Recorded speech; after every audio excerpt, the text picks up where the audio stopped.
This is our N12 series of solenoid valve coil. Now N12 is just our code, but the important part is it suits a 12mm operator. So if you have a look at the hole inside the coil, now this will slide over a 12mm operator. Now the other thing to note when sizing a coil to a solenoid valve is the height. So this is from the bottom to the top. This is the area of your magnetic field that's created from the coil. So the height and the size of the operator, and also the power. So this we would call a 15 watt or 11 volt amps series of coil. Now they do vary slightly in the wattage of volt amps depending on the voltage of the coil. So this we go from 12 volt right through to 415 volt AC with the voltage stops in between. They all come with an LED DIN plug. This is a bit unusual. Most other people's coils just sell the coil and DIN plug separately. We figure you need both, or if you don't, you can keep it as a spare.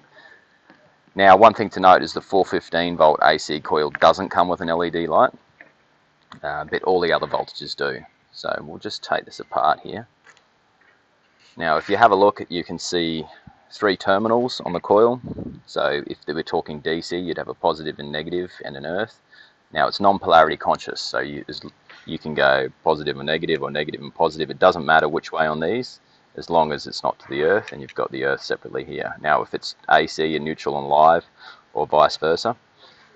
Now when you're putting the DIN plug on, you have a gasket, flat gasket in between. That will go over your terminals like so, and then your DIN plug will go on the top. That will come in here. Obviously the screw, just to tighten it on. We have a separate video on how to wire a DIN plug if you're interested in that.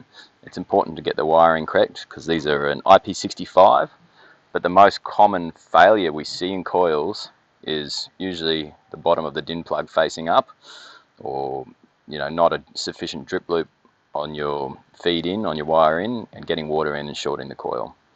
They're class H insulation. They last a very long time, and you can fit these to any other solenoid valve.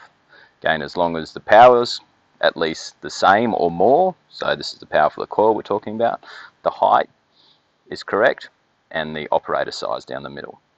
If you've got those 3 things, the coil will be fine.